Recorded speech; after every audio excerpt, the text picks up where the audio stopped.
Hello and welcome to Red Stain Radio, a Dead by Daylight podcast. I'm one of your hosts, Stevie.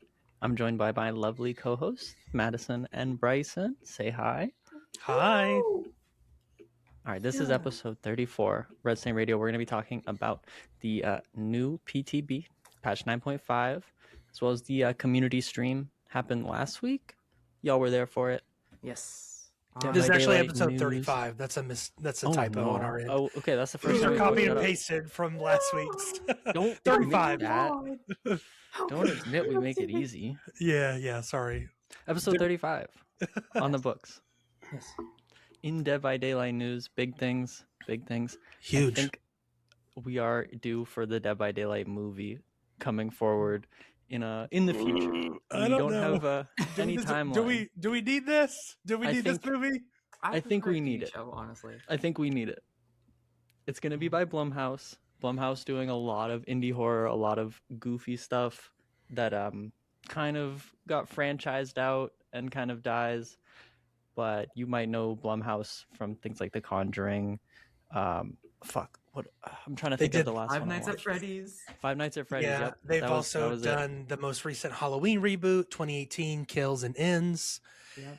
They've also done the Killer Swimming Pool movie, if you've seen that a couple years ago.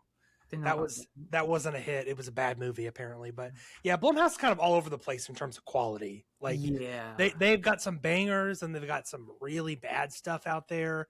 The Woman in the Yard, I think they did it last year, wasn't very good. But yeah, and Atomic Monster is James Wan's studio, I think, I believe. You're right. And he's done the Conjuring movies and the Conjuring universe and all that stuff. So yeah, James Wan is Atomic Monster.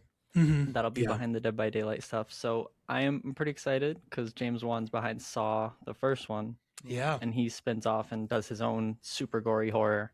Yes. This man knows what he's doing. Mm-hmm. And the people they got to write it, David Leslie Johnston McGoldrick, that's a long name, and Alexandre Aja seem to have good track records. One's mostly a director, did the Hills Have Eyes reboot, and McGoldrick did the Conjuring 2 most recent movies, wrote those and stuff. So, if they go, Conjuring 2 is great. The later Conjuring movies, not so much. If these folks hit it on the nose, I think maybe we might get a good DVD movie, as long as we don't get Jason Momoa and Jack Black cast. I'm really curious about the cast. I'm really curious what they do with the story. Like, are we going to be in the trials? Is it going to be an origin story? Mm-hmm. Are they going to go the casting of Frank Stone route, where there's like an obsession with the entity? So, we'll do a whole episode on it in the future. But yeah, I'm curious what direction they take. Yeah.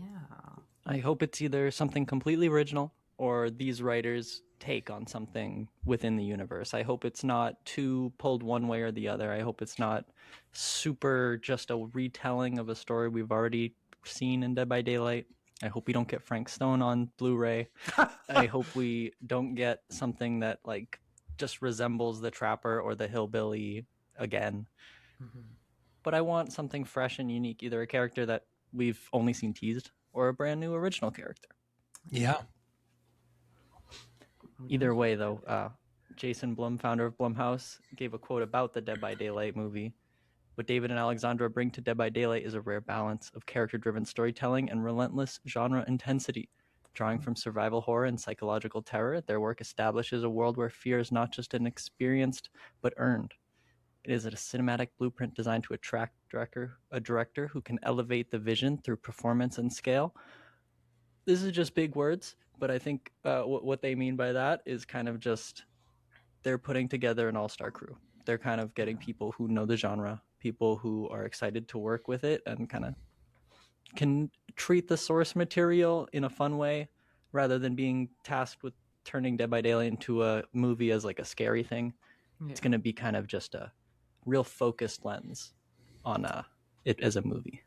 Yeah, what I'm really looking forward to is how they're going to like portray different characters, specifically the killers, because there's some really gnarly ones like Unknown or the Dredge, or characters like the Trickster who are really unique. And I'm just kind of wondering how they're going to be like played in the movie. Like, is it gonna be costume, CGI, puppetry, animatronics, stuff like that? Probably CGI, but I'm just looking forward to it, and I think it's gonna be really fun, especially if they do like little Easter eggs and have some of the licensed characters in it, like maybe Springtrap's in the corner, like I'm the fun one. I don't know. I'm the fun one. Yeah, because they do have. It's funny, they do have a lot of Blumhouse has worked with licenses that are in DVD, like we mentioned Halloween. Yeah, They did the FNAF movies. yeah. Do we get like even in Blumhouse's like intro logo for their movies, you see Michael there in the front yard, and it pulls out. It'd be interesting to see if we get nods to those characters. It'd be funny if we get a nod to Michael Myers when he's not in DVD Yeah, that would be... anymore. But it'd be interesting. Yeah, I'm excited to talk more about this in the future, but we'll see if it happens. It's getting written, but movies could always be canceled, sadly. Or be in production hell. That's very common with movies. So like the FNAF movie, it was in production hell for almost a decade. Wild. So it could be like 7-8 years before we see Dead by Daylight. Mm-hmm.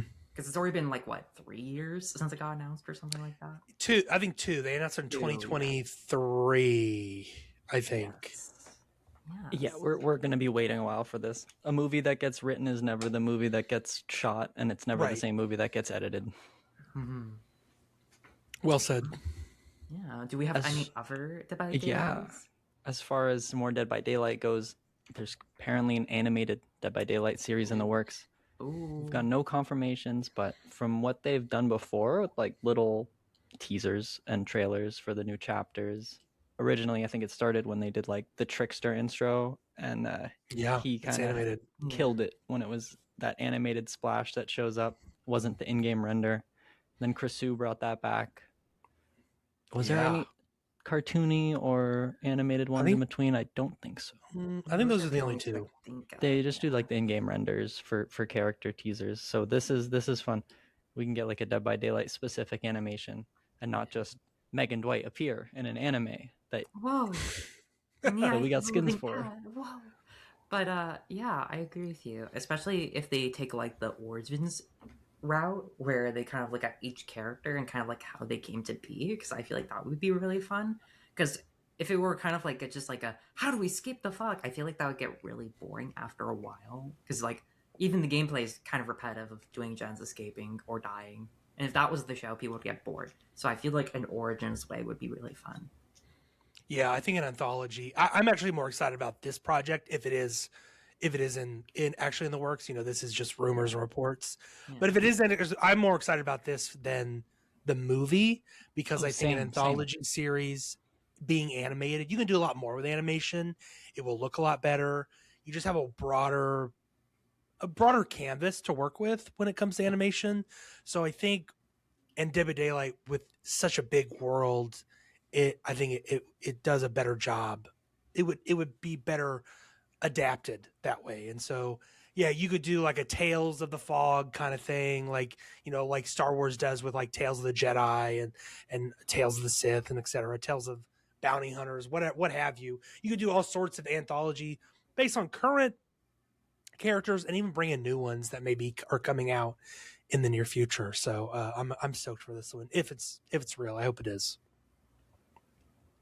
And like a web series sells itself so well to doing little tiny vignettes. You're just doing a couple minutes. It doesn't have to be a certain length. It's as much time as it takes to tell the story. But I'm excited for whatever comes out, even if it isn't Origins, even if it is like we're doing little side stories. We're telling like the tail end of a trial. Here's 4 survivors trying to escape, and one of them has to sacrifice themselves. And there's ways to make the trials like interesting. Mm-hmm. You take these little moments that you would experience playing the game and you spin them out. You take all the characters and you make them like individuals, just like it is in the actual matches you play. I think that's the best way to give a nod to the game in like short bursts. If you're not going to do big lore heavy things, you do little vignettes that are like, this is a moment you could experience playing Dead by Daylight. Whoa. Yeah, and a 15 to 20 minute episode would be perfect for that, right? Like tell the whole trial. You don't have to like get bogged down by a bunch of story beats. You can just like kind of get to the meat of it, which I think DVD lends itself well to. Then you don't You have don't to even worry. need to voice act it. Yeah, I mean, you could just use Dwight's grunts or Meg's grunts or screams or whatever if you're going to use those characters. But yeah, it could definitely just be, visual and no auditory like plot or anything like that. It would be a very big artistic challenge that I don't think a lot of animators Yeah. are up to. Mhm. But that being said, that's it for our news.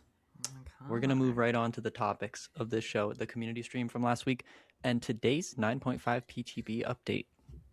Pretty big update. Last week, we're gonna put on ice that PTB update for a minute to talk about last week's community stream, because I am so into where the Grimoire killer's at right now. Grimoire chapter to be released this year, they said. I don't believe that. Y'all heard them say that? I did. We knew it was going to be this year.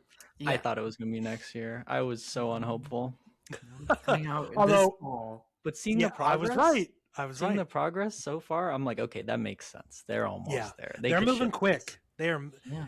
And I think I could be wrong, but this chapter just seems like it's moving a little faster than what a normal chapter would. Maybe because there's more eyes on this, because this community is involved.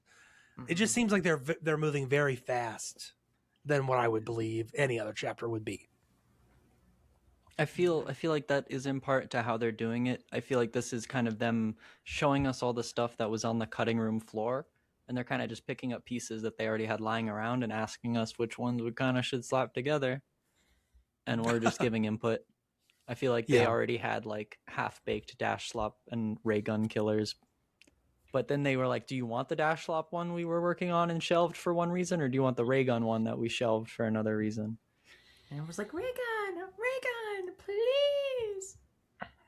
And then Although they had not like the ray gun we think we're getting, No, which we'll get into. Not a different kind of ray. We've seen this killer's power be shown off for like a couple seconds. I want to call the ray gun it's the ray of retribution. This is what was kind of chosen as the killer's chase power, main attack. I don't know. Yeah, I don't know what they're gonna do. They're special. Yeah, but I think what we saw was kind of a straight line beam, a cylinder projected out of the killer's eyeballs, in a sense. I think it was their hand, but it was their hand. They were like out of the hand, and it was sort of felt to me like a flashlight beam, but super tight. But if this is DBD, I don't think it'll work exactly the same. I think it's closer to like a Nemesis whip. Yeah. Where Nemesis kind of spawns like a bunch of stacked projectiles that come down at you. This is instead just one. Yeah, especially since when they were talking about on the stream, they said that the people play testing it kind of gave the feedback that though there's a lot you could do with it, like going through gaps or like prepping it, because how the beam worked in the test servers was it would start off with like a little delay and then go off, but people found it kind of annoying / uncounterable at times because they could just do it before a pallet, they could do it at a window, and it's just kind of like, oh, I'm getting hit, I'm getting damaged, and they're going to get their secondary power charged. So they completely scrapped that and replaced it with something else, which I found was really interesting. Or did they tease what they had in mind for the replacement, or they actually showed the replacement? Yeah, so instead of the beam of light coming from the killer's hand, it now comes down like an orbital laser, like it comes down from the sky. They called it like an orbital strike. Yeah, so like, if you're familiar with like Gears of War E-Day or Gears of War, and you know the Hammer of Dawn, like a beam comes down out of the sky. This came down from the sky, and then you can move it. So you kind of throw it in a direction, and it speeds up as it moves. And there's some GIFs you can look up if you want a visualization, listeners. But yeah, the beam comes down, and then you kind of throw it, and the beam tries to make its way. And they kind of explain it in the live stream. But there's a point in which the beam tries to reach, and so it might curve, or it might go left or diagonal or whatever, depending on the point your camera is looking. And so currently it is, so if you're indoors on like a 2-story map, currently they said they're going to test it with it going through both floors. That's not confirmed if it will go to live or not. They're going to test some things out. So It looked really, really cool. And yeah, so it looked awesome. Yeah, especially just because the idea of that is kind of funny to me. Because just imagine like Dweck's like, "Oh, guys, we gotta hide, or we'll be dead by daylight," and he's running for a locker, and then you just see like this angelic being with like little spider legs, and they're just like, "Ah," and then fucking orbital strikes being dragged Yeah. behind their hand, just like missiles, air strikes, It's like World War bombs. Three, you know. It's kind of wild, but it looked really cool. Yeah, I like that. I like that. I still thought it was the ray beam from the face. I knew people didn't like that, but I didn't know they changed it. Yeah, Did yeah. so now They we have showed an that in the orbital stream. strike, which I love. Orbital strike sounds good, and that fits punishment a little bit better because you can kind of think of that as like if the killer knows exactly where you're going, they can stop that and they can send their beam there before, and it meets up with you where you were already going. But they'll polish that, as well as the second power, where the killer got the hopeless exile power. This is the exciting bit, I think, for the Grimoire. It reminds me of like, of course, the Halloween Void. I think that's what it's built on the bones of. But this feels like how old Freddy was like, you're in another dimension and it is fucked up here. Yeah. And this one is unique too because, and they're not, you know, they're kind of going back to the drawing board with this because the first iteration wasn't all that exciting. Like you were kind of just running around collecting like these crystals in the prototype to get out. But then like killer, like people who were testing it said they wish the killer could go in there, like the Halloween event realm. So they're gonna go back to the drawing board in terms of that. So that might become a thing where the killer can go in there and pursue you because a lot of critiques from Survivor side was that there wasn't a lot of pressure, like it wasn't challenging to be in there. So it'd be cool to see what they implement, and also while you're in there, it was connected directly to your hook timer. So essentially act as a hook. When you got sent there, you're essentially on a hook and your timer is going down, and there was these beam of lights coming down like the special power, where if you hit them, it took away a chunk of your hook timer, which I think is a really cool idea. Could be really punishing depending on how challenging it is to dodge those things. But it'll be interesting what they kind of come back with. Yeah, especially since they did comment that what they did for that iteration was that when you touched a crystal, if you got enough crystals, it would give you kind of like a cheat. So next time you got hit by a beam, you wouldn't lose time. It would just negate that beam hit. So it was kind of like that. And the survivors would have to like pray at something to get people out, which I thought was kind of fun. But that probably won't stay. They'll probably incorporate more like the Halloween event realm where people can kind of go in whenever. But my guess is probably going to be like, hey, survivors don't want to be in there, but maybe it's the only way to get rid of sin. And the killer wants to go there to, you know, kill them. And maybe it'll give them like less hook time or something. I don't know. It's just very much up in the air, but I'm looking forward to it, especially with all the stuff we're deciding on and voting. I don't really care how it kind of turns out to be. If it's just another hook and it's like busted, that'll suck for new players. If it's kind of just like a new way to hit skill checks when you're on struggle phase, that'll be interesting. Like imagine if it's your first time being hooked and like you don't have to hit skill checks, but they send you to the hopeless dimension, and then now you don't have the pillars of light and you can kind of like learn the mechanics and kind of like be stuck there until somebody prays to save you. That would be super cool. But if it is turned into just a Halloween reskin, if it is just there's portals, you go there, you drop off charges, you leave, don't get hooked. Yeah, I'm thinking I think it'll be a little different than the Halloween Void. I had the same thought in terms for new players, Stevie. Like I was looking at this, they were going through it, and I was like, man, this is gonna be challenging for new players. Like, what if you're sent here and you have like you're not gonna have any idea what to do? Like, and there are killers in DBD currently that are noob stompers, Onryo and Xenomorph and such, but Vecna, like what do I do with these items? So I think this killer will be in a similar realm, pun intended, I guess. But it'll be interesting to see how impactful they are to lower MMR players. All right, that's kind of like all we have concrete that I remember from the live stream. Pain of Artifacts. Did we get anything that they have that they want to do specifically with how this killer is going to interact with artifacts? I don't think this is going to be boiled down until the very end of their Yeah. development. The only things that they got really were that people didn't want to be punished for holding the artifact, and they kind of incorporated that with the iteration that we saw, where to collect those shards and get the negation, you had to have the artifact. But this is probably going to change too if they're also changing the realm. I really hope it's like Vecna's legendary items, where it gives the survivor a big boost for something really fun to do, but it gives them like a lot of sin, or they can be like worried if they do certain things with the artifact, stuff like that. It's been tough enough to figure out what they're doing with VHS tapes on Sadako, Yeah. or how strong they want EMPs to be for Singularity. This is the type of thing that we're going to see changed even after the killer is released, I think. Yeah. This is kind of like the tuning screw that they can apply. It can either be the counterplay or like the focus of the power. I also think it's really important to mention that for these artifacts that the people voted on, is that they're specifically given as an example for what this option would be like was Vecna's legendary items, not like Honor's tapes, not like the Singularity EMP. So it's going to be less harmful to the killer, like trying to combat their power, and more positive for the survivor, kind of like a leg up, if that makes sense. So I'm really interested in how they're going to take that. That's very preferred. And I feel like they probably won't be changing that to like an EMP type thing, specifically because they already had to change the ray of retribution, because that's no longer really a ray. It's more an orbital laser, which is kind of similar to the one of them where it was like you throw your weapon and you get to choose the trajectory, kind of like the pinching.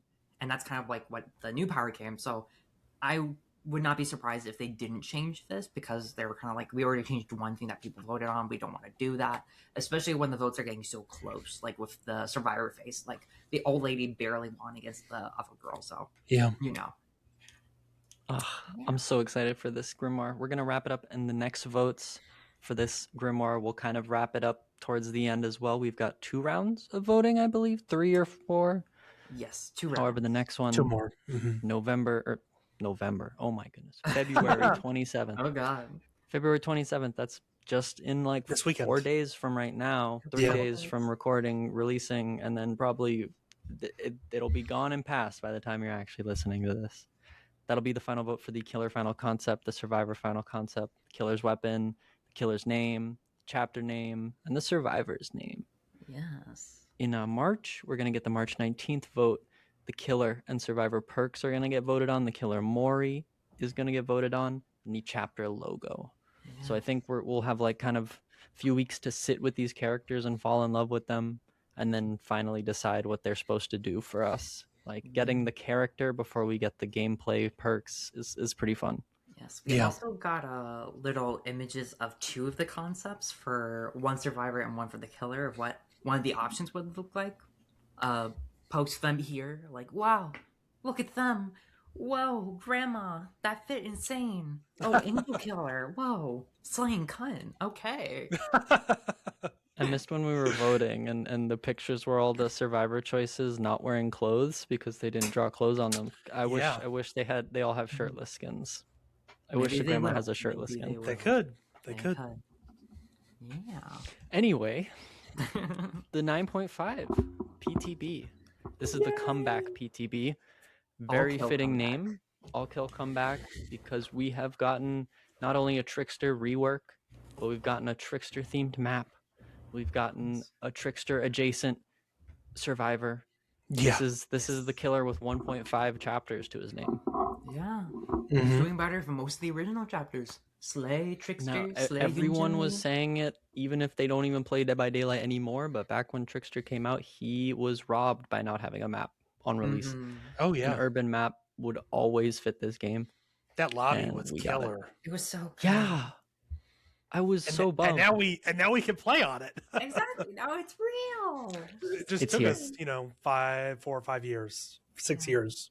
This is the new realm and new map. One map in the new realm, so one map, one realm. This is the Sleepless District. New map is the Trickster's Delusion. It fits kind of like a late night vibe of a Korean city, so you have a lot of different areas, a lot of different bright signs, a lot of different, very urban colors. it's all one level of a street, so everything is kind of open doors that you just run in and out of shops and buildings, a lot of open market stalls and tight alleyways between them. Yes. I like the dance floor. I like the There's a little the like a little little party area. it's Yeah. like a basement club, so you run in at ground level and you look down at the dance pit. It's pretty Yeah. cool. And there's a basement can giant- spawn in there too, which is cool. Yeah. It's very Now, pretty. we'll dig into this map in a bit, but this PTB is pretty juicy on patch notes, and I Yeah. wanted to start us off with those. As far as the new content goes, we've got a Trickster update and a new Survivor. Survivor is just perks, so we're going to run through those. Our new Survivor is a beautiful young man, I must admit. Kwon Young. He's got glasses. He's like a nerdy Korean coder guy. A twink. Oh, yeah, yeah. he's a twink. To sum it up, he's a twink. He's a he's twink. Yeah. Built like a cardboard box, flat on all sides. Yeah. Yeah. Someone say that as personality wise as well. Oh, fuck. You might be right. Yeah, we should really quickly add there is a web series or a webtoon right now that has Yep. him and a new character, which we'll kind of talk about a little later in the episode.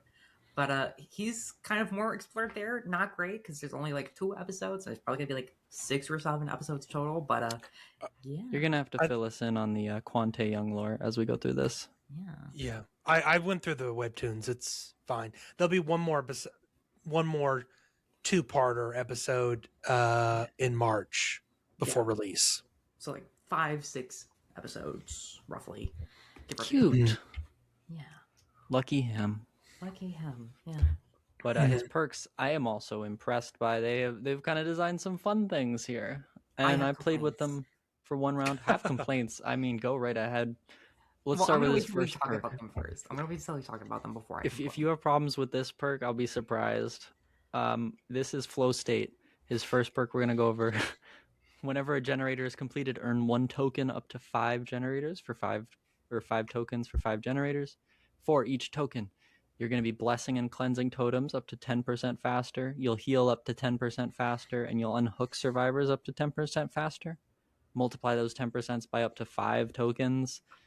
This perk, pretty solid. I think it's pretty close to something like no one left behind, that general perk that no one runs, because that perk only works when the doors are open, versus this perk, which works all the way through the game. I think this is a really cool way to do that, and just kind of add these strong buffs that increment slowly. It rewarding you for getting through the trial feels a little strong, but I think it's fine.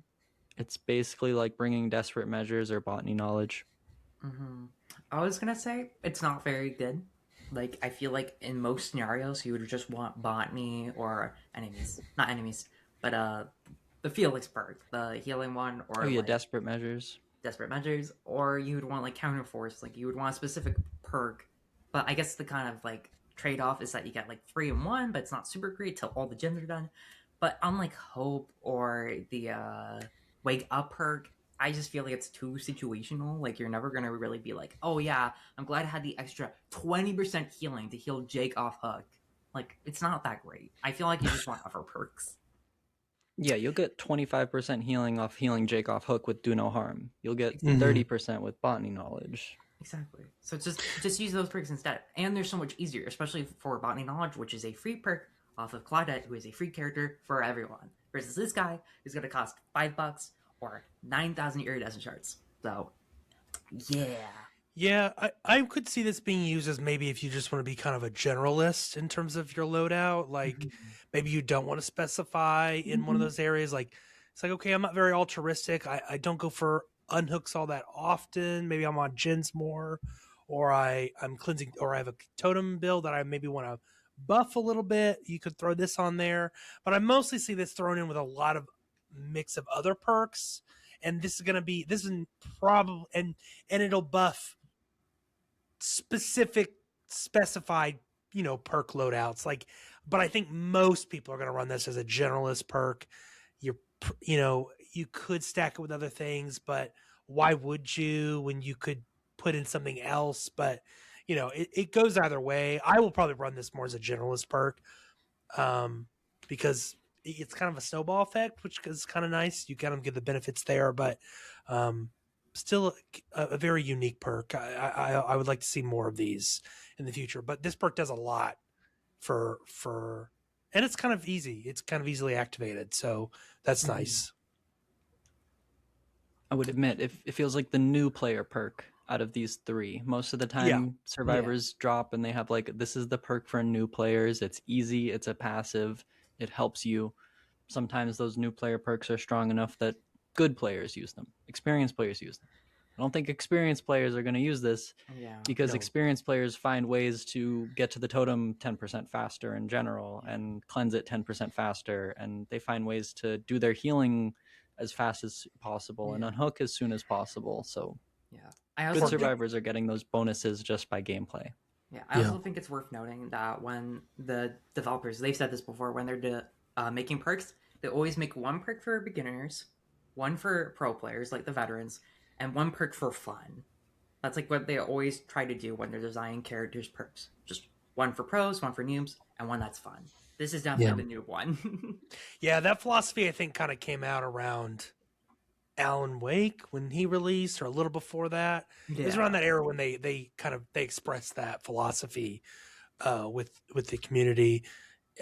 Whether you think Alan Wake's perks reflect that or not, or is debatable. Deadline is certainly a perk.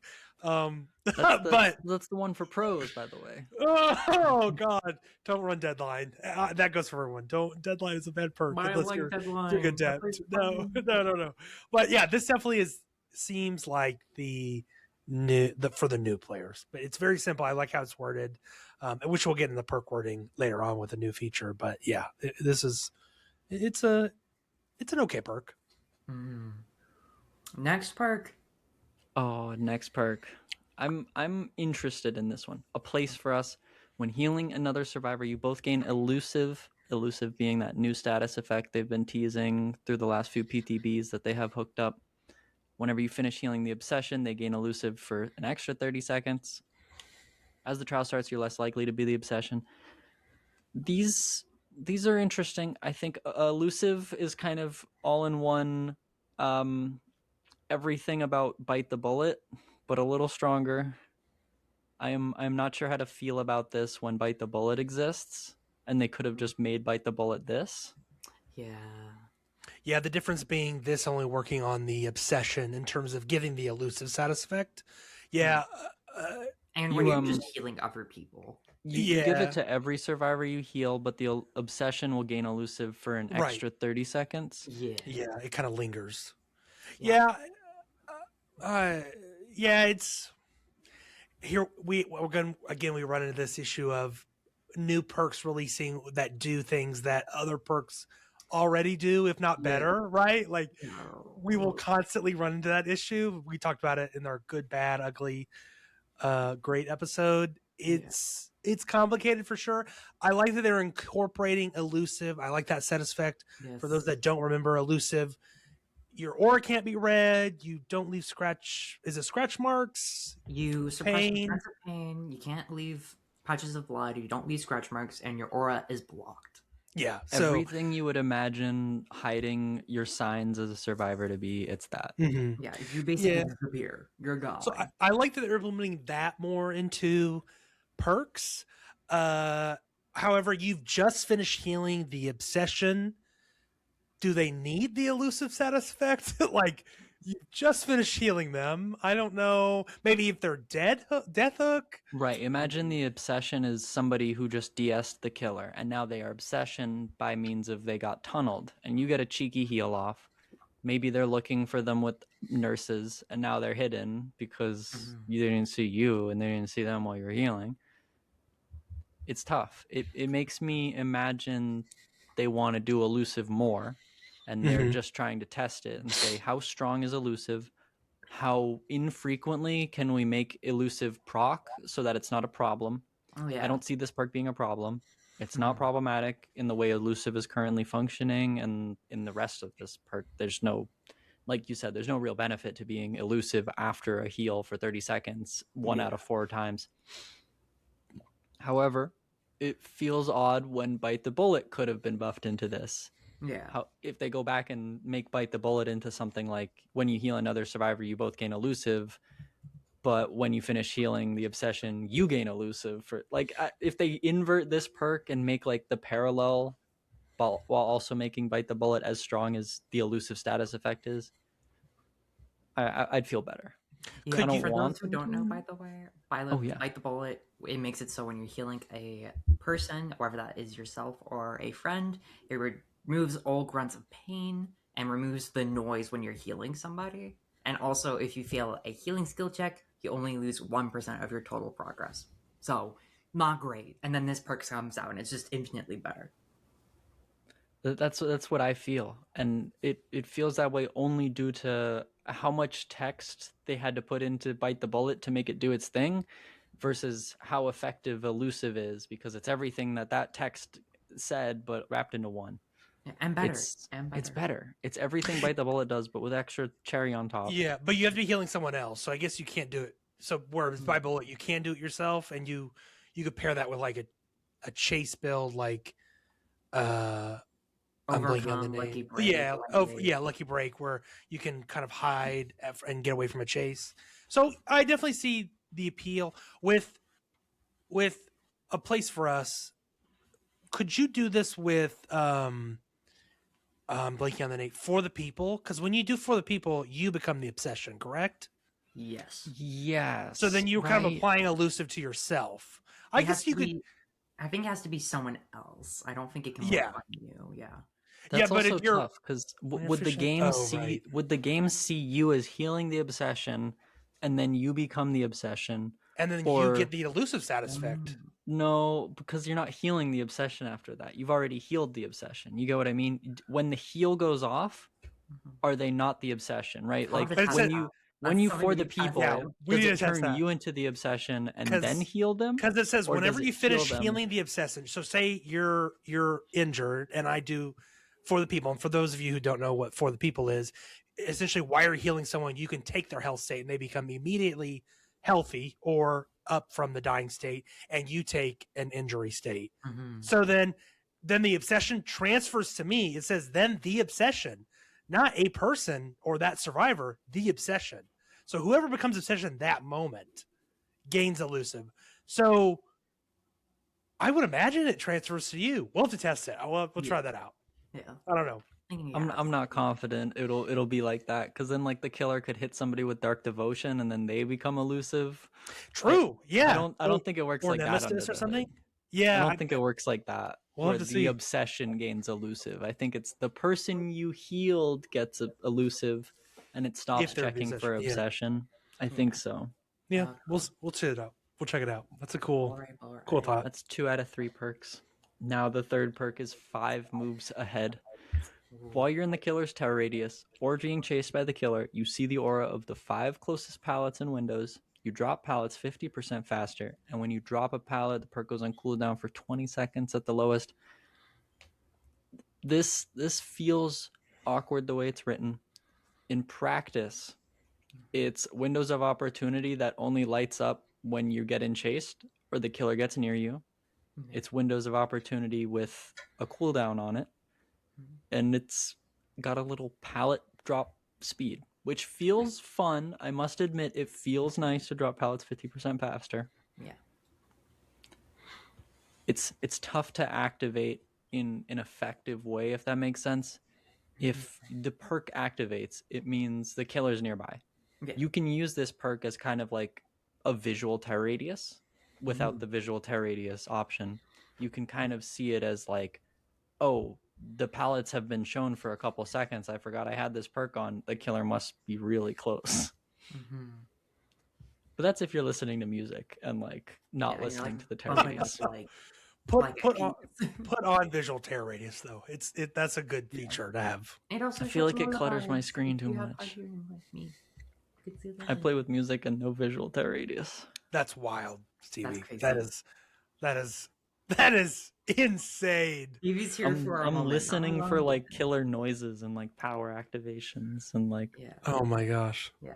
I will say, Stevie, I do think this perk is actually really good. I feel like it's better for windows of opportunity. I feel like if you want to use windows of opportunity, you're going to use this perk instead because of the chase specific or like in the terror radius specific activation. It won't clutter your screen with a bunch of auras, but also it kind of helps you of where to go immediately instead of being like, oh man, there's a loop like across the map. I could go there. No, it's like I need to go here, here, here, here, or here.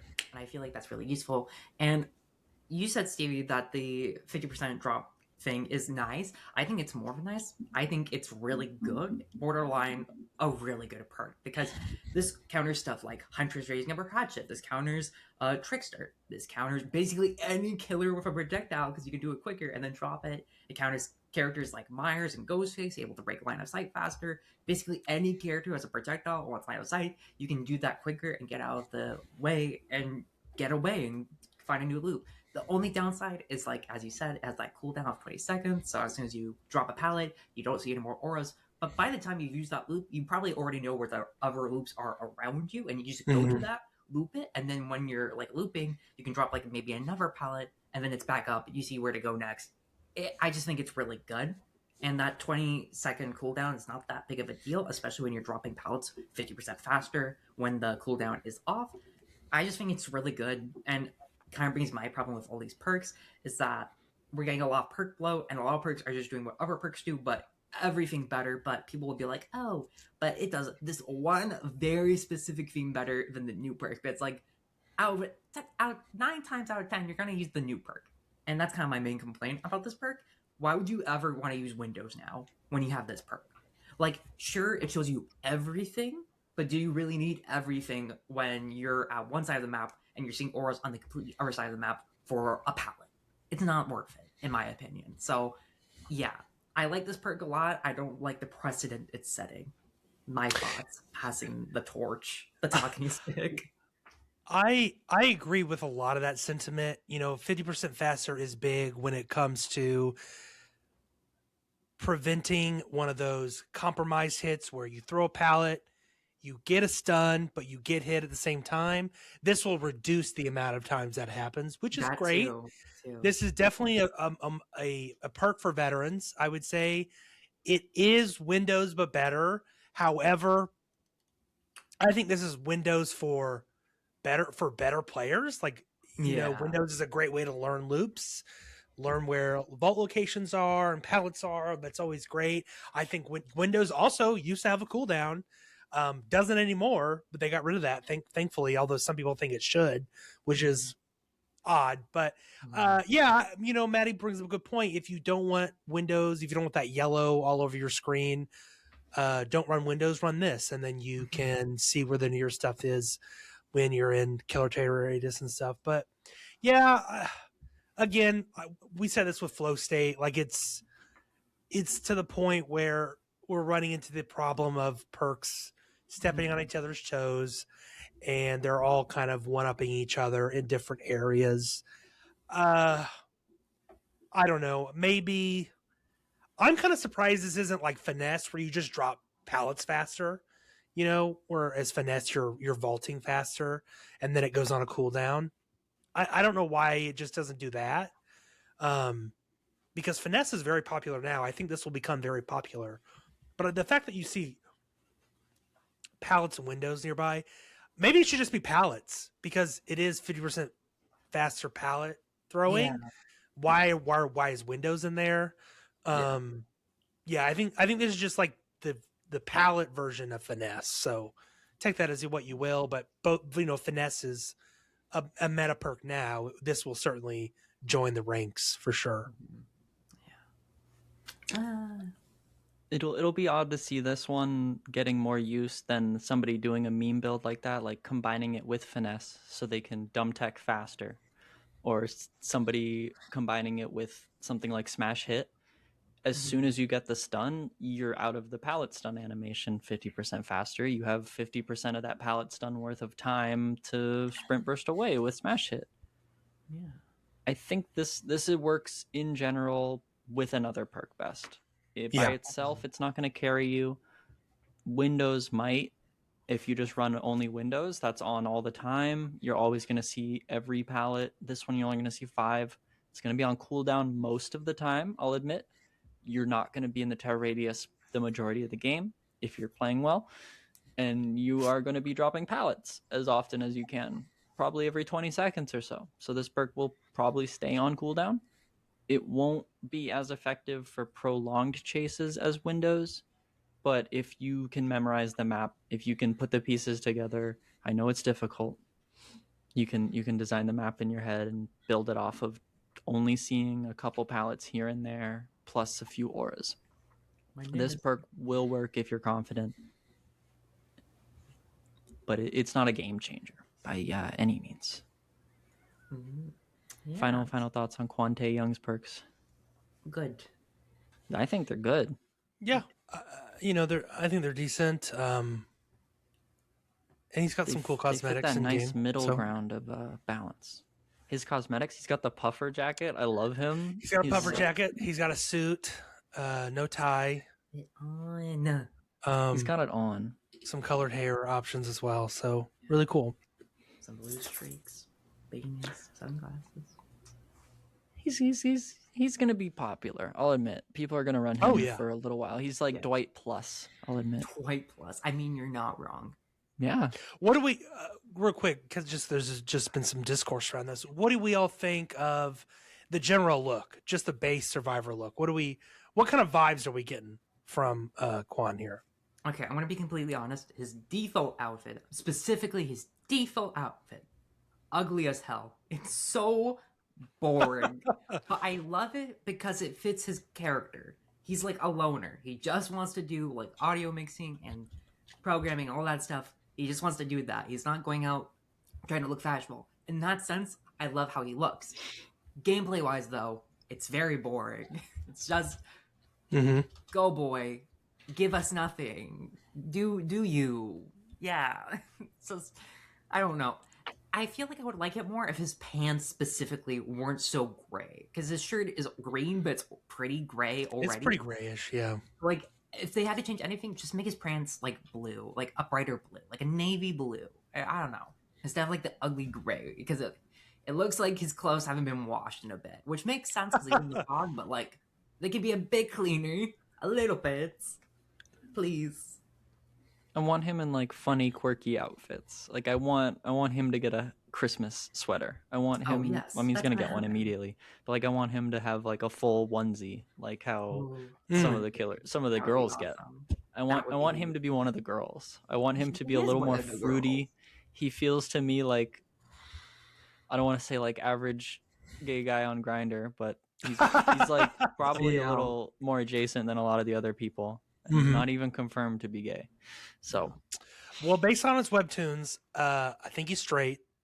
Shucks. Yeah, because he's talking about going on dates with women to his AI companion who he's playing a game with. Yeah. So, important to mention. We should also mention voiced by Kevin Wu. Yes. For those who don't know, Kevin Wu is a South Korean American singer songwriter. Was in K-pop Demon Hunters. Yeah. Very popular movie from last year. That's pretty sick. Good pull behavior. Pretty cool. Yeah. Very cool. I know some listeners are very big fans. So very cool. Very cool to see. And he does all of the voice acting. Grunts of pain, screams, voice lines, all of the above. I think that'll make him kind of a fan favorite then. If you wanted the pseudo K-pop Demon Hunters chapter, this might actually be it. You might already be thinking that. Yeah, I also think it's important to note that this is our first original male survivor added since 2023 with Gabriel Sama in the Singularity chapter. So I feel like a lot of people will like him for that too, because we haven't gotten a guy in so long. Yeah, and he was going to be scrapped. They were thinking about scrapping him, but they didn't. But they were thinking. I am so happy he's here. Mm-hmm. I mean, you were excited for Renjiro.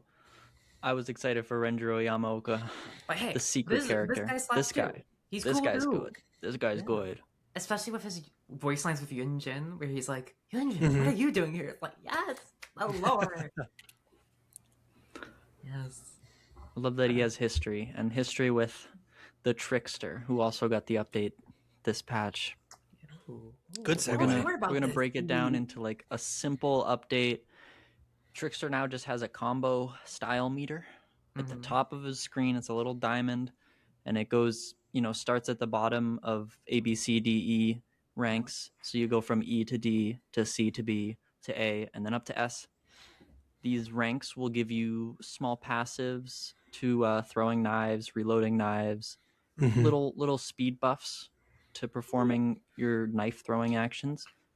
You'll earn these style points off of getting kind of like flashy hits, certain interactions that are different from one another back to back will give you style points. They Yeah. released the list of them on this patch, which I mean Trickster mains will probably have memorized, but it's just simple things like hitting someone with a knife for the first time will give you a style point. Hitting someone with like multiple knives from far away will give you more style points. And then getting to the final style rank is how you now do main event. His old Yes. power, where he got kind of infinite knives and just kept chucking them over and over and then entered fatigue, that's locked behind S rank style points. So Tricksters getting main event will require them to kind of get more than, theoretically, more than like a health state to activate. But I think if a Trickster knows what they're doing, they could probably get S rank, activate main event every time they get a health state on a healthy person. Yeah. I also want to add something really important is that they really decentivized the spammy playstyle that people really disliked in live servers before his rework, where you just kind of held M1 whenever you saw the driver, got them injured, and then that would be it, and people fucking hated it. This one, with a combination of reducing his knives, like total knives he can throw from 44 to 36, from being slowed down tremendously if you hold Yeah, his M1, movement speed is much slower. and also his base movement speed going from 4.8 to 4.6, it really is incentive, or 4.6 to 4.4, sorry. Yeah. It really incentivizes you trying to go for trick shots, trying to shoot across the map, and just trying to precisely hit people instead of just spamming until you hit your daggers/knives, which I really like. And the reduced knife count is noticeable, at least for It's me. It very was, noticeable.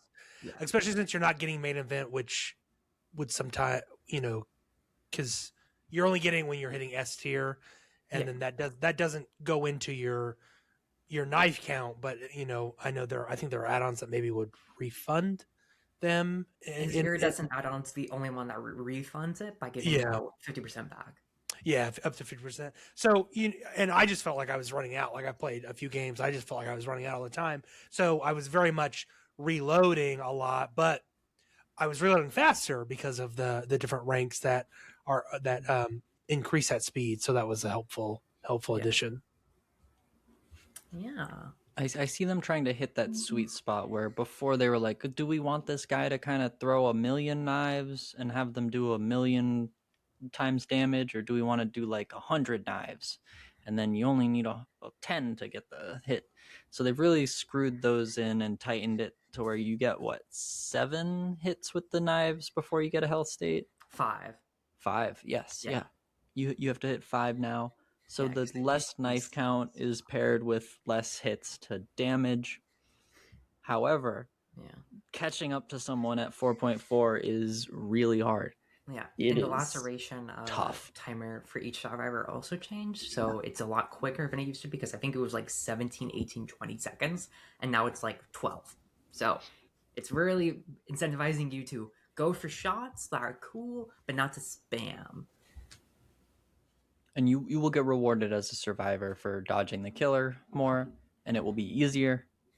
I am not too happy with him being 4.4, but I think it won't really matter unless you're a very like confident trickster player. You're gonna miss the the 115. Yeah, the 4.6 is noticeable as far as it made him a different killer. It puts you on a different level to be 10% slower than other killers. 5% Mhm. serve it, yeah. 5% slower than other killers. That's I math. hate math. Yeah. Now Me it's too. hard, don't worry, I also fucking hate math. That's why my degree is not related to math at all. But yeah, I really like the direction they're taking him. He needs fine tuning, obviously, but I feel like this is a good step. I do want to see more gameplay of him, not on the new map, because I've seen almost exclusively on the new map, which is very countered against him. Ironically, his map is not great for him because there's so many walls and obstacles. But like, I want to see him like on Coldwind, Macmillan, Azerov's, Garden of Joy, just to see how he does. And I'm getting the vibe he's going to be decent. I'm getting like B plus vibes. Like he's very middle of the road. Mm-hmm. I'm That's not the too vibe. sure he got buffed by this patch. If we're I boiling it would say- down, I would say it's definitely a buff, in my opinion. I think it's a nerf, but that's us to decide. It's hard. I think the 4.4 is so detrimental that like he's just a different killer now. Yeah, oh man, he's so slower. Yeah, I'll tell you what I do know. I will say this probably won't change how many tricksters I see. Like I rarely see tricksters now. I doubt I see any more tricksters after this. I just don't like this. I think this power is more engaging and fun. I just don't think it takes it beyond any more than that. Like I just think he's kind of a worse huntress. You know, he's like Now even more so. yeah, like I think he's always been kind of positioned that as like okay, he's just a worse huntress. He has to hit you 5 times to injure you, and then and But at least he's 4.6, and then now but I mean, main event now gives you kind of some buffs. Like you get Killer Instinct across the entire map. Everyone for 4.4 seconds, which is nice. Whether you can capitalize on that or not, depending on how big the map is questionable. Yeah, I don't know. I think this is an okay direction for Trickster. I wouldn't say this is a rework. This is very much like an updated mechanic of his ability, which they said in the live stream. This is less of a rework and more of an update. Yeah. I don't know. This is just a weird. I just think he would need a whole rework for him to be better. But I think he's just going to sit in that like mid tier of killers, like which is fine. Like we need a bell curve, and he's definitely in the middle of that. So. Yeah. poor Trickster. He got a new home, but he is suffering right now. I beg to differ. Should we can talk about differ. the new map? Yes. New I've map. already Touch on it? Trickster's Delusion in the Sleepless District. This is a beautiful place. They cooked. I love it. It's so amazing. My favorite map visually ever. I love how this map looks. I want to make a clarification just in case we have any new players, because I've seen a lot of comments recently about listeners being new. So there are a difference between maps and realms. So how do I make this distinction? Let me do it. Go for it, Maddie. Go for it. So this is the distinction between maps and realms. Yeah. So a map is basically where you play at. So that would be like one of the Macmillan maps, Azeroth, Garden of Joy, etc. A realm is sort of like a pool of maps that share a common theme, skybox, or both. So an example would be on the Macmillan map, there's the coal mine, the warehouse, and the water tower, or whatever. Yeah. That would be one example. Another example would be the realm Azeroth, where there's the gas station, there's the lodge, and then there's the car rack. That would be some examples. Yeah. So if you didn't know what a map or a realm was, want to make the distinction. As Stevie said, the new realm is the not Trickster Sleepless District. Sleepless District. So this is going to be a new pool of maps, and there's currently only one, which is going to be the Trickster's map, Trickster's Delusion. And yeah, very excited. Really like it. It's so pretty. I love it. It's my favorite map ever. I love urban themed. I love horror urban themed things. So this was just right up my alley. I was like, yes, I'm going to eat this up. It's so good. And it's just, I love it. I will say it was really funny running to the convenience store because I was like, damn, they have a lot of shit because they had like so many things of soy sauce, so many like canned vegetables. It kind of reminded me of the grocery store that I go to because I'll go into one section. It's like, okay, this is like beans, like tortillas, stuff like that. And there will be like a giant fucking row of so many fucking beans. So when I ran into the convenience store in the map, I was like, damn, I don't know why I thought that was so funny, just seeing so many of one product. But I just thought it was really funny because I thought there'd be like a lot off the shelf or destroyed because this is kind of like if Trickster went rampant in a part of a small town, like a city, and just to see everything just kind of fine in the convenience store was like, he respects business workers. Okay, Trickster, slay. The map has a ton of new assets. Like I think just about everything on this map is new. Like food trucks and stalls and like electronic stores and clothing stores and a nightclub and a laundromat and a whole new shack layout. Like, well, somewhat. It's the outside is different. It's got a hole in the floor or in the roof, but like it is beautiful. It like the neon is gorgeous. It is just there's a lot of like little Easter eggs. Like when you're running through the front of a store, you'll hear like a ding, like you're walking into it, like you would in real life. The nightclub has a little thing that goes on after you complete the gen in there. There's some, and the generators are kind of clearly labeled with the new signs, which is a good idea because I found finding generators kind of be difficult sometimes. But it's in terms of size, I think it's a big map. Like it is probably one of the largest maps in the game. It's I think it's too big. I think it needs to be reduced in a little bit. I think the gens there's like for me it felt like there were large pockets where there were no gens and there were just loops. And when it comes to loops, they're kind of all over the place. There are some that are really good. That there are 2 god palettes for sure, where the killer has to kick them, otherwise they can't get through. They can't get through. There are some palettes that are right next to each other. There are some palettes that loop well into others. However, there are also a ton of unsafe palettes. Like if you're gonna be on one of those palettes, you're likely gonna get hit unless you don't know how to read it. But I don't know. I'm interested to see how they adjust it, if at all. But I think it is too big, and I think I'm gonna try Trapper on the map because I really think that's gonna be rough. Like just as an M1 killer with no movement. I was gonna say I worry about that. I was gonna say I tested out a few different colors on that map, and I can say without a doubt, if you do not have movement, you are not going to have a fun time. This map is probably a bit too big, like you said, Bryson. And even if there are a lot of unsafe palettes and there's some really good palettes, you're just going to be struggling because basically, even though the map was kind of shown to be divided into 4 parts, it's really divided into 2 parts with a main road. So you have the exit gate here, the main road, and then I would say you have like the market / like creepy area, and then you have like the party bright neon sign area. And up here and down here are kind of where I have the biggest problem because depending on how you do gens, there are 2 whole scenarios where you're going to get free gen. Because in the club area, 2 gens can spawn behind it, and they are so close together, it takes like less than 5 seconds to walk between all 3 of them. And then in the market area, one will always spawn at the front of the market, one will always spawn in shack. If you get the 3rd one to spawn in the little alleyway, like at the end of the market, the killer can just stay there, and then you're stuck in that corner of the map for the rest of the game. And that's kind of my main complaint.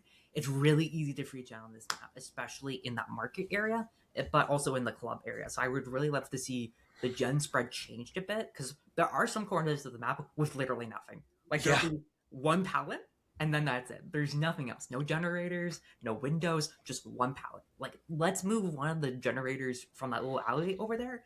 We'll be golden. That's what I'm gonna say. I feel that about Greenville Square too. Like Greenville Square has a lot of gens in the center of the map. Move one over the parking lot. Like why are we putting everything so close together? Whereas this one, it's like, okay, you have high density gens in certain areas, but then other areas you just have nothing. So like, what are we doing? Go girl, give us nothing. Moving them around. I will say though, one advantage of this map that I really want to see more of is the window design in these maps. There's a lot of windows that I feel like are really fun to play as and against, because they have one like Midwich where there's like a window leading into another building, but there's a door leading outside that kind of goes around. But it's not like, oh, if I vault, the killer will go around and hit me immediately, because there's like a little walker and there's a little lip. So if the killer try and does that and you're quick enough to react, they won't hit you. And I really like that. And I really like that window design that they have all throughout the map, where it's like, it's not if I vault this, I'm basically going to get hit. It's if I vault this, there's a good chance for the killer to outplay, but also a good chance for me to outplay if I run to one of the nearby pallets or other windows. I really like the window design. I just feel like it's the pallets that I need to change a lot. I like that. It's been years since we've had maps where the windows aren't too busted. Yeah. DBD's old history used to be God windows, and it's hard to imagine a God window at this day and age of DBD. Yeah. Yeah. which I'm so thankful for. Don't worry, we've got god palettes. We've got at least 2, maybe 3 on You this can break map. them. You can break them. Don't worry. Mhm. Don't worry. Don't worry. Don't worry. Just break them. But yeah, very very interesting, very queer, very slay, very weird. I'm Oh, a fan one more of thing the we district. forgot to mention: the exit gates. If you don't know, they lead to Oh, a yeah. subway, and they have a really unique thing where instead of just kind of running into the vast openness of forest area, you run towards like down a tunnel for a subway, and it looks so cool. It's so eerie. It's really I really slick. want now a map in that realm, specifically underground in a subway. I feel like that would Ooh. fuck so hard. And imagine some loops are like abandoned train cards, and you have to like run through them, and there's like pallets, and That'd that be you can cool. kind of play around. There could be a god palette in one of the train cards where you have to destroy to get through, or you can just walk around. There's so many options for this map, like realm. I love it. I love it. Sorry. The realm is nice. It's really good It's to so have good. this, and we Mhm. have been a long time due for the urban center. Bright neons, flashy colors, Yeah. dreary atmosphere, and it feels like an abandoned city. Like it feels like people were here 5 minutes ago and everyone ran away, and you're too late to do the same. Exactly. Especially since there's so many like touches of the Trickster being there. Like his face is everywhere. Like every other sign has his face on it. Like if you Mhm. go to the stage area and you do the gen there, if you look down, there's a bunch of Trickster knives, and on the screen it's his eyes. And then there's another area where you see a dead guy fall from the like top of a building onto a like air conditioner unit, and he's got a bunch of Trickster knives in his back. It just really sells like this fantasy of, oh my god, someone is going on a rampage. I need to get out. I just really like them. It feels like an Outlast Trials map with how many dead Yes, bodies are just exactly. around the map. Yeah, there's a lot of them. Yes, it's so good. I love it so much. That is one thing I would love to see more in maps. Personal killer touches, because this is specifically called Trickster's Delusion. It'd be cool if we got a map like Twin's Dream. I know that's really cheesy, but you get the point. But maybe it could be Twins like dream. like maybe it's like a map of like where the twins grew up, like in a small French village in like the 1600s, but there's like a bunch of dead bodies mauled by Victor. I feel like that'd be really cool. I want more personal touches from killers. I think it's really Mhm. cool. Bah. This is a really good map. I really like it visually. It's my favorite. Oh, big time. Same here. Yes. Like balance can be better, but A balance, yeah. It's got too much space, but it to me feels like the playable area is small enough. It just feels like it's too spread out. Like it's not like too much surface area, but it's a little too much distance between things. Mhm. Also, if you're a Drudge man, I do have to warn you, it's not as bad as it seems, but oh, some of these locker placements, it's not as bad as I thought it was going to be. Like, there are some nice, like, areas of lockers, but some of them just don't go where I think they should go. Like, there's a corner of the map where you basically have to go to the nearest locker, and it takes, like, 10, 15 seconds to get to the point you want to get to. And it's just, like, Damn. slay. Yeah, that's just dredge on every map. Yeah, that's just straight on any map, though. Yeah. That bums me out. Yeah, I haven't tested orbitals yet on the shack though, but definitely try that if you want to. It seems like a very fun thing to do. Oh, you want to shoot out of the shack into the rest of the map with Huntress? No, you like do like a slam dunk. You do like a orbital into the shack and hit this rider. Oh, oh yeah, because you can shoot into the shack because there's a Yeah. hole in there, and the gen's Yes. centered. Yeah. I did it Oh, as that's fun. unknown. Oh, that's fun. As unknown, so fun to hit someone, and you hear that. Yeah, that sound effect's great. Yes.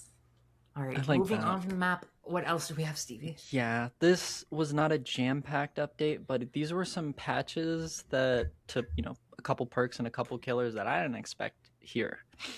The killers that got updated, we've only got 2, and one of them makes sense. It's the first. It's the Henry Creel. They've updated him to have matching his lunge speed. I guess they gave him a slower lunge speed when he came out, and no one I didn't noticed. know that. I had didn't no know. idea. It happens. They do this sometimes where like they realize they just hit the wrong number and a killer is inconsistent with one stat versus another. Yeah, it was like 6.6 versus 6.8 for everyone else. Yeah, it was really pretty bad. minor. And that's super consistent between every killer. It should not feel different to lunge on one killer versus another unless their power explicitly makes it stronger. Yeah. So this was a makes sense change. We've also seen a buff to the counterplay on the first, where his vine attack will play its sound cue sooner for the survivor than it does the killer. Yeah. So by the time they've charged up like half of their power, their killer hears a sound effect, and then right before that sound effect, the survivor will have already heard it Yeah. to kind of give you more of a chance. They've also decreased the World Breaker's second phase to 50 seconds. Yes. This is that little sliver in the corner of the World Breaker timer that you can't shorten.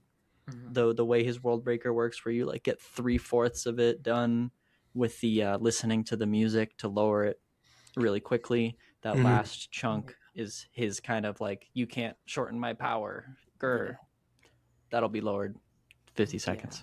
Yeah, I did test him out like for a match or two. It was barely noticeable, the change. Just 10 seconds, right?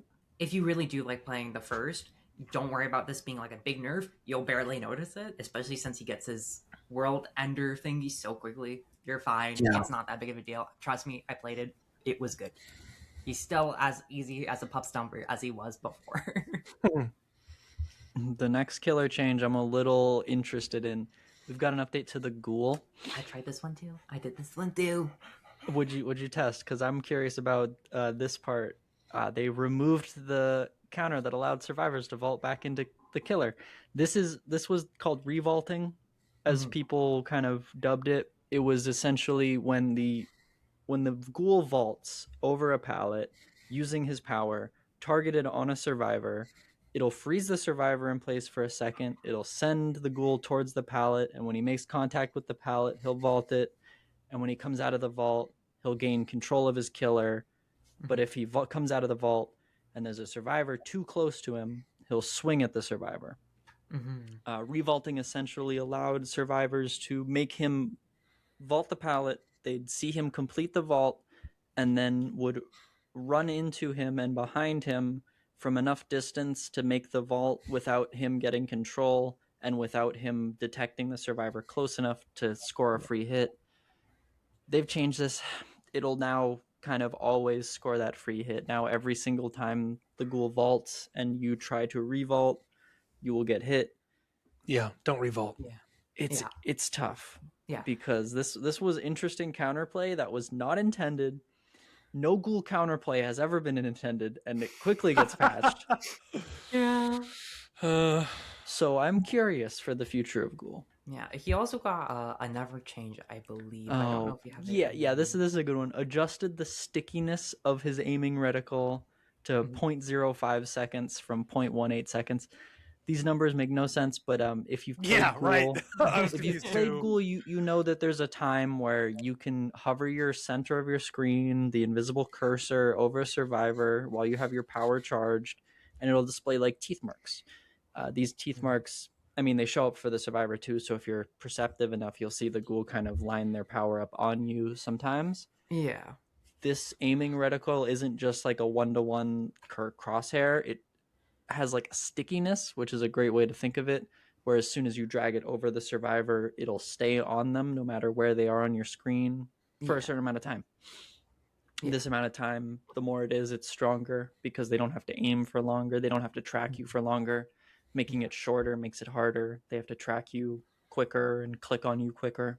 Yeah. So they have to keep their cursor on you and click on you within 0.05 seconds. Oh, no. Which they're cool. They'll be doing it. I can't say in the one match, because I only played one match because I don't love ghoul. I'm sorry, ghoul fans. It was noticeable about the changes. Like, I was struggling a little bit because before, when I used to play him, I was kind of guaranteeing all the stickiness, as they call it. But you definitely feel the stickiness. Like, it's a lot harder to get hits on survivors. It's still really easy, but it's a lot harder than it used to be. But it's still pretty easy, if that makes sense. If what I'm saying is making sense. Yeah. Like before, it was like putting spoon in mouth. Now it's like picking up food, putting spoon in mouth. Yeah. And sorry. Go ahead. I was gonna say, and the survivor like vaulting back, that was also really noticeable. One or two survivors tried to do that, they got stuck and they got instant down. So when this update comes out, don't do that. Don't do that. You're gonna get hit. So very noticeable changes. Yeah, I noticed in the forums based on ghoul players, this is apparently going to hurt lower skilled ghoul players because you're not going to have that easier hit. Like Maddie mentioned, it's much easier or much more difficult to get that first hit. So skilled ghoul players aren't going to have an issue with this really, but the ones who were very reliant on that, if auto aim, if you will, are going to have a hard time with this change. And so I think that it's the best way to deal with that because a free hit just isn't fun for anyone. Yeah, I think this is a good change. Yeah. And it's not a nerf to the ground like people want. No, but it's a nice good way to make change. it less of a free hit in everyone's mind. Yes. Yeah. So, I'm still surprised they patched every bit of counterplay for him. Yeah, I mean, like you mentioned, it's not a feature; it's a bug, and then they patch it out. So ghoul lasers, if you You're will. not supposed to counter the ghoul. Ghoul lasers, if you will. No, there have been patches to the language of Dead by Daylight, the language of how the game is going to interpret perks and killer actions. This might be very heavy on mechanics for those of you who probably don't play, or for those of you who are already knowledgeable. This might be interesting. Killer's actions have been kind of redubbed. For a while, we've had overlapping terms that kind of are up to the community to pick and figure out when something applies to another thing, how perks synergize, when is a killer breaking a pallet is a hard question to determine. And now we've been given answers. A killer has two forms of breaking pallets. And before it used to be you kick it with your foot, and then every other killer had a power that interacted with pallets somehow that you'd have to figure out.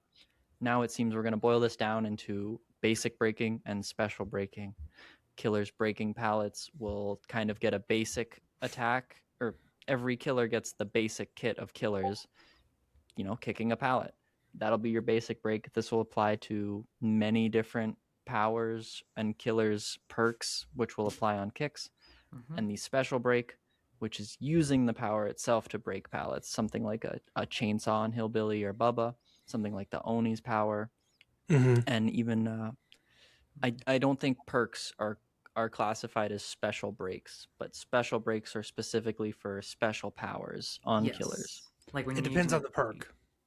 For example, like Dissolution, that destroys the pallet. That destroys the pallet. That doesn't special break it. No. This is the third term that for pallets is destroys. But a lot of confusing terms, but I feel like people will get used to it with time.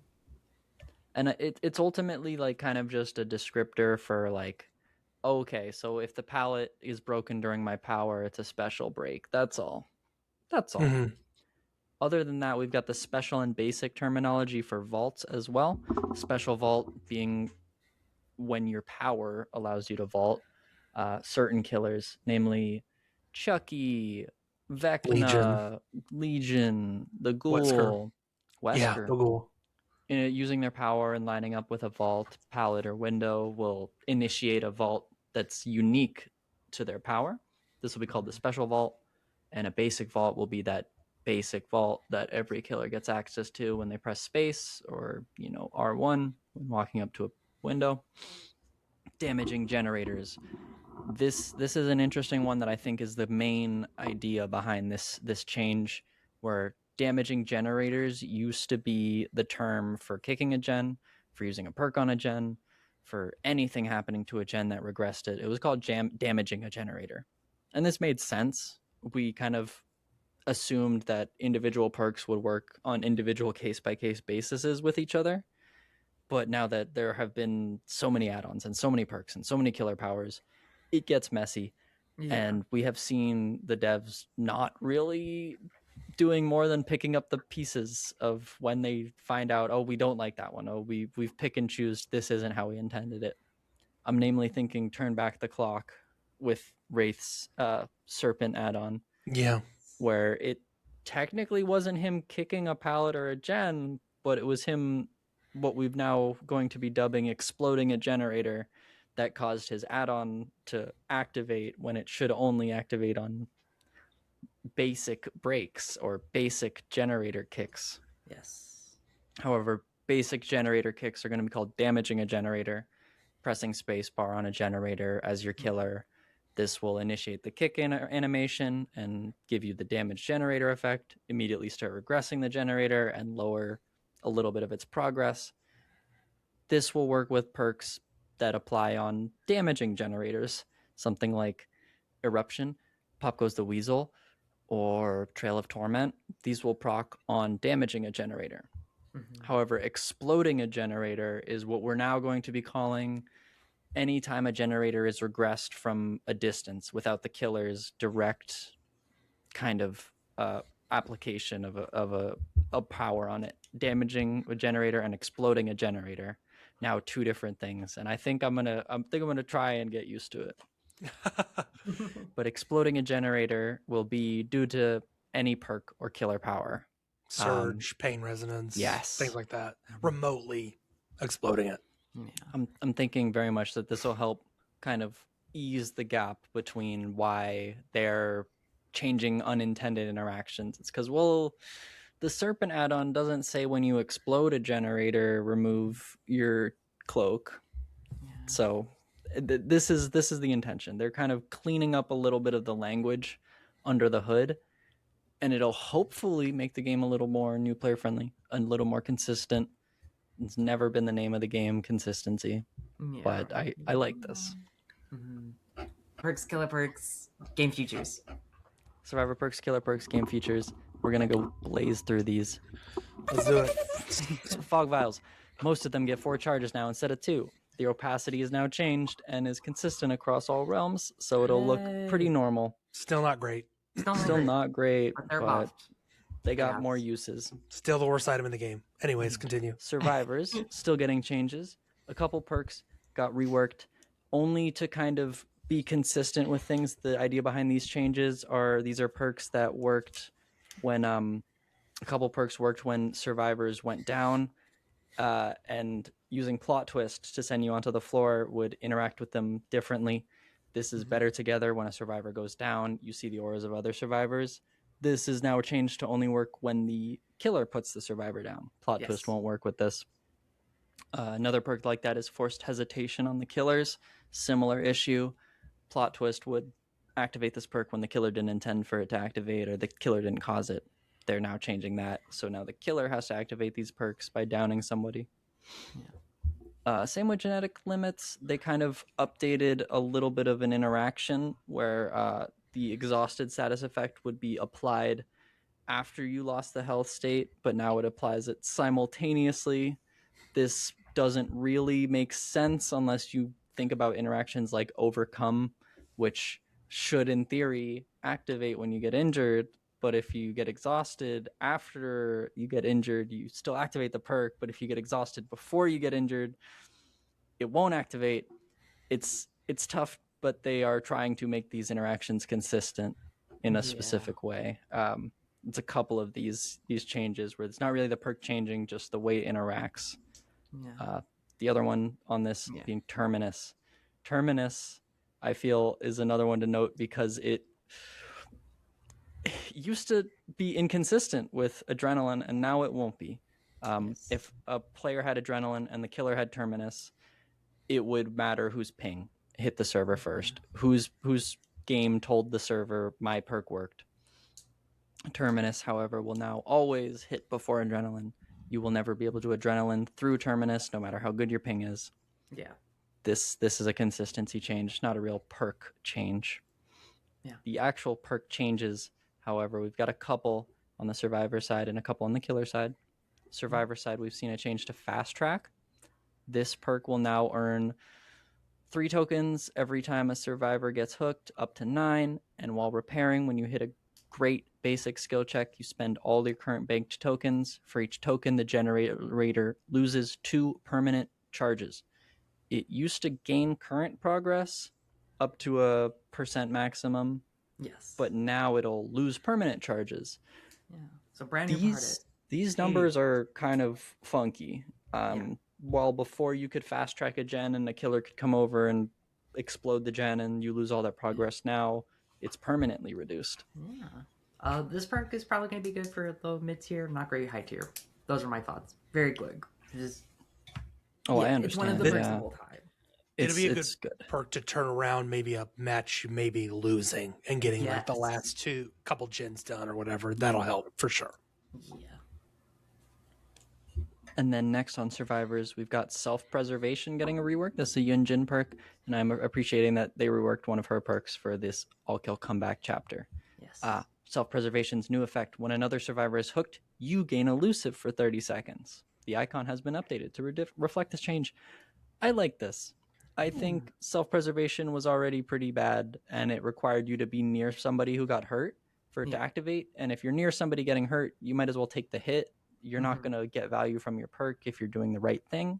But now you're getting value for the killer doing something detrimental to you. So it's a little helps you kind of not get tunneled. Also counters perk like Friends to the End and Barbecue and Chili. Yeah, this is old distortion. Yeah.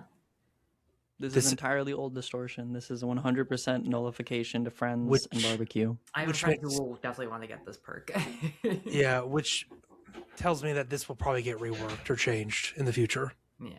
This rework feels really strong, really good. If you see 4 survivors with this, I doubt you're going to have a good time. Go bye-bye. Go bye-bye. Bye-bye, killer. Elusive is really strong, and I hope to see more of it, but I hope they really, really hammer down how strong it is and know that it should be used sparingly. Yeah. They designed that status effect where we're gonna fucking use this. I swear to God, Jim. We're gonna fucking use the status effect that we spent a whole week on. That's how I feel. We've also got another change to Unbreakable. This is kind of just an interaction change. Once per trial, while down with the killer, you can fully recover. While downed, you recover 35% faster. This doesn't feel very different to anyone, but if you notice, while downed by the killer is the only addition to this perk. Yeah. This just means it won't work with Plot Twist. This won't work with probably going down by letting your mending timer run out. This will only go down if you get hit with somebody's power or basic attack or, killer power sends you to the floor. Now you won't be able to Plot Twist and Unbreakable, both perks stacking on top of each other. This might also not work with the Conviction. If you use Conviction and then you go down because Conviction's 30 seconds wear off, you can't pick yourself up. Yeah, you can't pick yourself up with Unbreakable. The killer didn't down you. You downed yourself. This is interesting. It's kind of like the dead hard of Unbreakables now. Yeah. No more. Good way of putting it. Yourself. This is a fun way to look at how they want to go forward with the changes. Is these are actual like bug fix changes. I think these are mostly just reworking how things should interact, and it kind of shows that they want to keep things consistent. Yeah. Killer perks also got a rework. We've only got 2 that I forgot to mention. Hex Crowd Control, Trickster perk for his new all-kill comeback. He also gets a rework. This perk now, the first time a survivor medium vaults or fast vaults a window, the Dull Totem ignites. You actually get the Hex as soon as it should activate, rather than it's always present on the map. Yeah. The last up to 6 windows survivors medium or fast vault are blocked. You basic vault blocked windows 15% faster. You see the auras of blocked windows within 24 meters. It's an interesting combo. I like the little passive buffs while also keeping the effect of the perk in line. Again, we see Pop Goes the Weasel in the patch notes. Yeah. Whenever you hook a survivor for the next 45 seconds, when you damage a generator, it explodes and loses 15% more progress. Used to be like 2025, so down in the trash, elbozo, bye-bye, Pop, bye-bye. Why do they hate this perk so much? In a Because world it where used to be on top. I think it's because it's still used too much. It's got a very high usage. But pain res is right there. Like, what are we doing? Like, they've nerfed pain res 3 or 4 times, and it's still at the top. Why are we? Pop Goes the Weasel is just sitting there dead, and they're shooting it over and over again. Like, give it a rest. They'll do pain rest tomorrow. Don't worry. They'll do it. Like, I don't think they will. I don't think that perk will ever. I remember when Pop used to be 60 seconds, 35%. Yeah. That sounds absurd right now. Of the total progress too. Yeah. And not the total.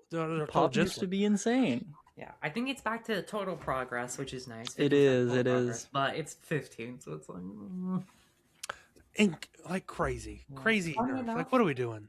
funny Whatever, enough, the whatever we new want, I guess. Whatever we want to do. Yeah. Fuck consistency. We're nerfing Pop again. funny enough, Turn Back the Clock is now actually probably better than Pop Goes the Weasel. I was saying before. You're so right. I was saying before, like, oh, Pop is better. It's always going to be better because it's so much better. Now it's like, ooh, now maybe the other one's better because it's less percentage because it's only 10%, but also with mind. So But you also don't have to kick it. You also just click it.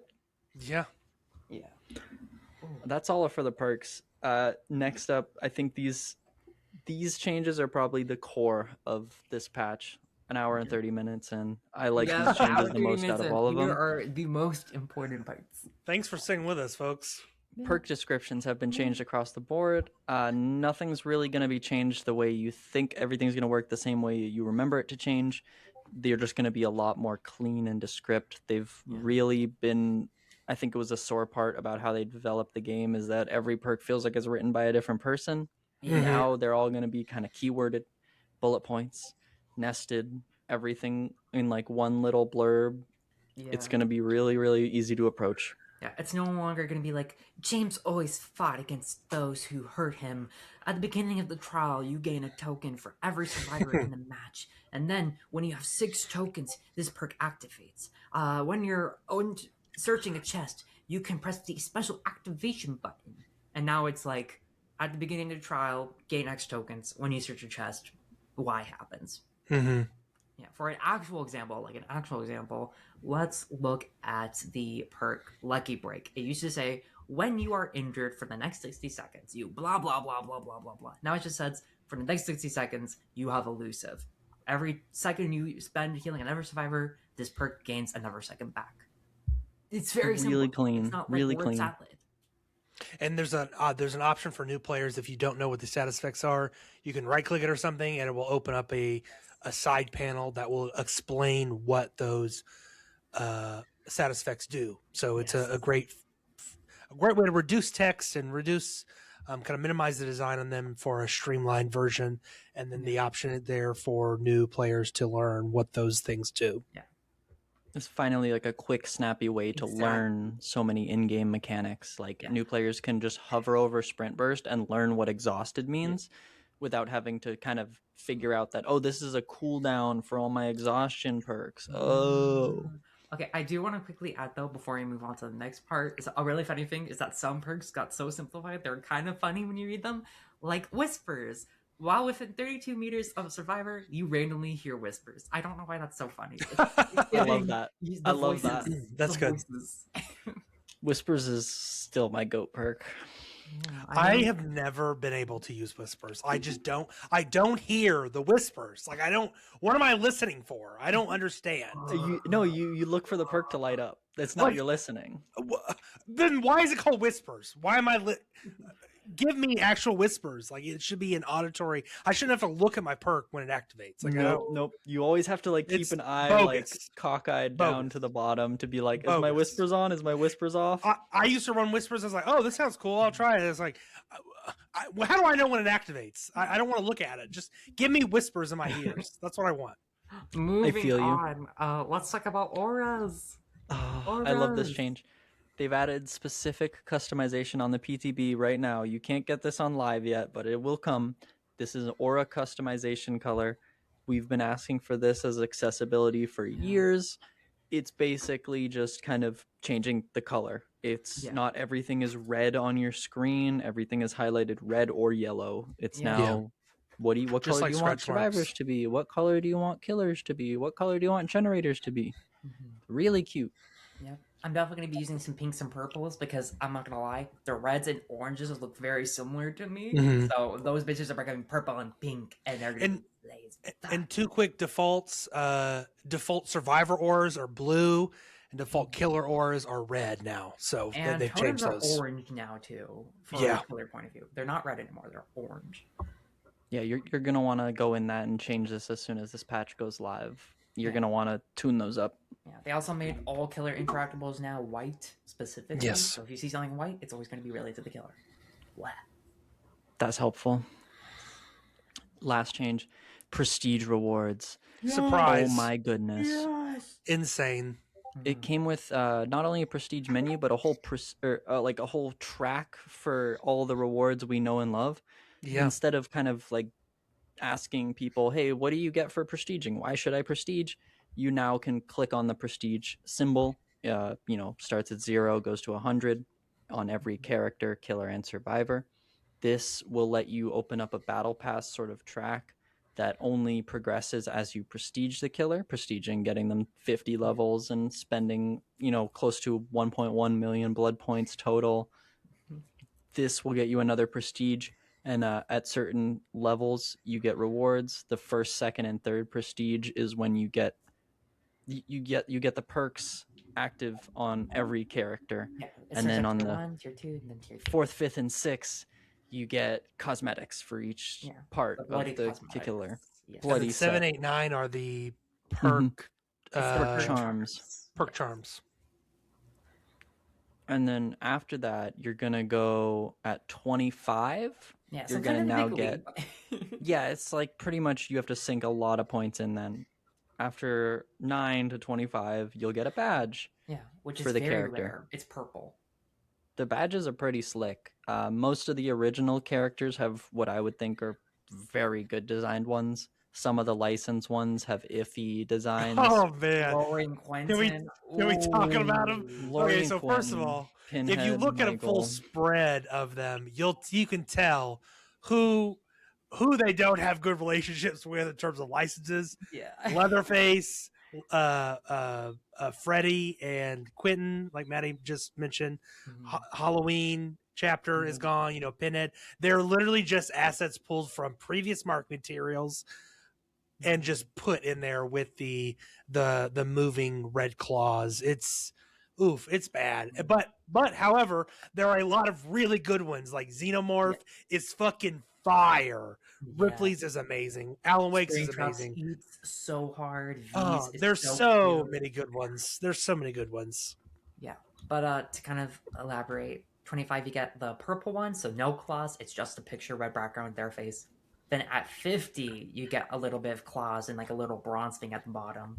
And then at 75 you got more claws and it's got like gold thing at the bottom. And then the final one is the iridescent one, which is the ultra rare, and that gets the big claws. They're moving. It's shiny like a foil card from like Pokemon or Magic. It's got the red little thing at the bottom. Very slay. So it's very much you love this character. This is your boo. This is your guy, your gal, your pal, your buddy, your bestie. And you can flex. I like that it's not just the P100 awards. I like that there's 25. You get the badge, and then it just kind of evolves the badge. Yeah, I do love evolving stuff. So I love this already. Yeah, I'm going to be putting so many blood points into Spring Trap and Victorious. I just started leveling up V. Now she's going on the side because I need that Spring Trap icon. Nah. You don't need V's icon, though, where she's like, quirky with her tongue out? Yeah, she's been a little freaky, isn't she? She's a little feety. I need Spring Traps first, and then I'll decide if I want V's or Victorious. There you go. Yep. I'm gonna be cranking pig. Cranking my hog to level 100. That's a term. Yeah, cranking my pig. Well, I'm just cranking my hog to level 100. Cranking my hog, yeah. Are we happy with these prestige rewards? We knew it was going to be badges or banners. Are we happy with these? I'm happy. I do want to see more, though. I feel like for now, this is good, but like in the year 10 anniversary stream, I would love for them to be like, hey, we know we added prestige rewards, we're going to add more, and maybe like special outfits or just a recolor even. Just come on. I want a little bit more, please. Because you have great base, but they can be more. It can be more. You can improve this. Improve it. Because it's already so good. Do more. I agree. Yeah. Also, we should really quickly note on the PTB, all of the Resident Evil characters do not have these prestige badges specifically. However, they're going to be adding this. We don't really know why they don't have them in the first place, but if we had to assume, it's probably because they didn't have any artwork or resources on hand, but there is going to be new ones when this releases. They did note that the Resident Evils are omitted, but they will be their existing portraits, but with kind of the red prestige tacked on. Yeah. So not really sure why they couldn't do original artwork for these. I'm kind of interested. That's a whole different discussion I won't bring up here. But weird that they couldn't do that for Resident Evil. Yeah. It is. I can't wait to see what they do, but it is just going to be their portrait with a little filter on it. Yeah. And if you're a fan of the Resident Evil character, I think that'll be enough. Especially us going like, huh. Her 7 minutes is all I can Nemesis say. just like. Alrighty. But, we're gonna close it here, folks. Yeah. That's An all we hour and have for 40 you this minute week. Episode. Longest World episode record. ever. Good. World Record Podcast. Be Big sure to update. join us for our future community nights and find wonderful folks to interact with on our Discord. We'd love to see you there. Subscribe to the YouTube. Drop us a review on Spotify or Apple. Share this podcast with someone you know. And we would be very grateful for that. But thank y'all. Thank you, Bryson. Thank you, Maddie. Thank you, listeners you. and viewers. We will see y'all in the fog next week.